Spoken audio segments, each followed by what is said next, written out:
Hi everybody, this is Alchemist2 and I'm back again with another movie review. I just recently watched The Cell, which is a movie that TTR sent to me, and I had not seen this film before, and I had no idea what it was about. It's sort of like going into Avatar thinking, alright, I have absolutely no clue what I am preparing myself for, and boy is it a ride and a half.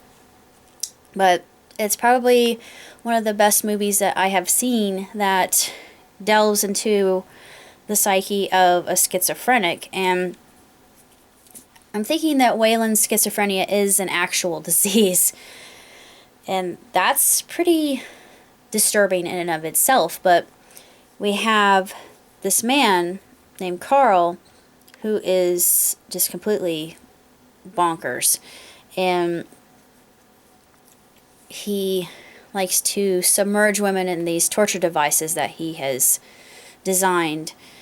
And it all stems from childhood. I'm not going to say why or how, but I have to say the costumes, the set designs, the camera angles, panorama is just absolutely sumptuous.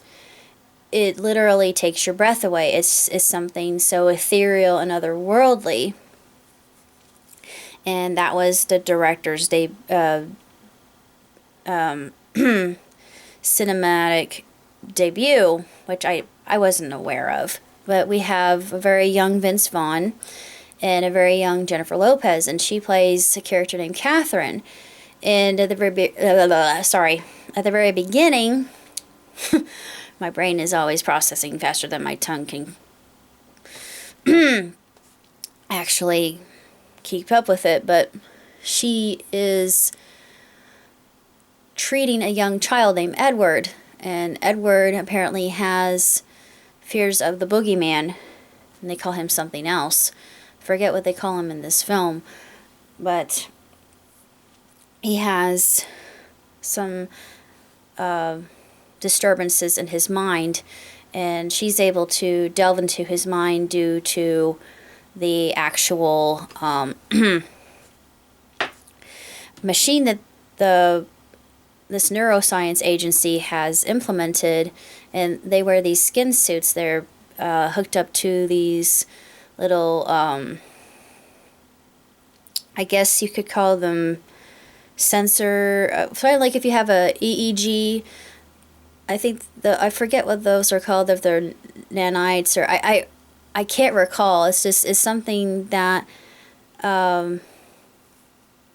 connects to the brain in and of itself, and is for conductivity, and so the actual electric activity can be processed, and it's a very fascinating look into the subconscious mind, and how the subconscious mind is unmapped territory, as you well know. And I'm thinking that the producers of Falling Water must have watched this show, because it's very unique in and of itself, and how they portray the dream world, especially in the realm of shared dreams, which I think is really mysterious and interesting. But as far as movies are concerned, this one gets 5 out of 5, even though there are some really disturbing things in it. I like Vince Vaughn's character too.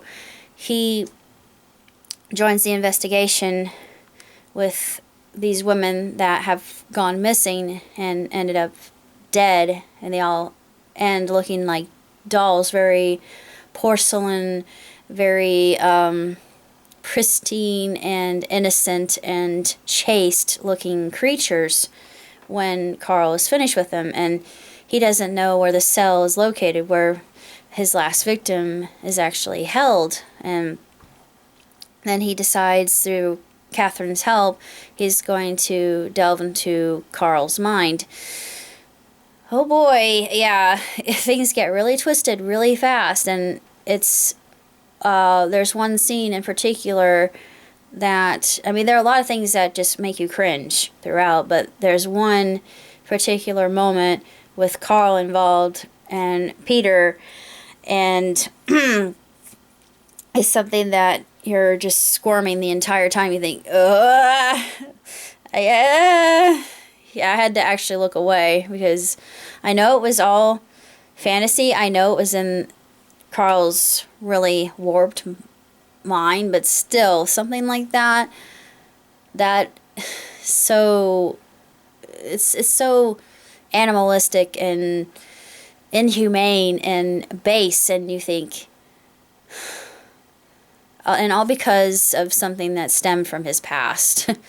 And there is a certain truth to how psychopaths become the way they are, and it all depends on the triggers. And I had a character named Stabby McGee who grew up a normal life, and he reverted to his animalistic state once his father treated his mother like an object and with disrespect. And since he was more of a mama's boy, he decides to kill his father. And I always thought that was very interesting because he wasn't crazy until that point, but that was what set him off. That was the straw that broke his back.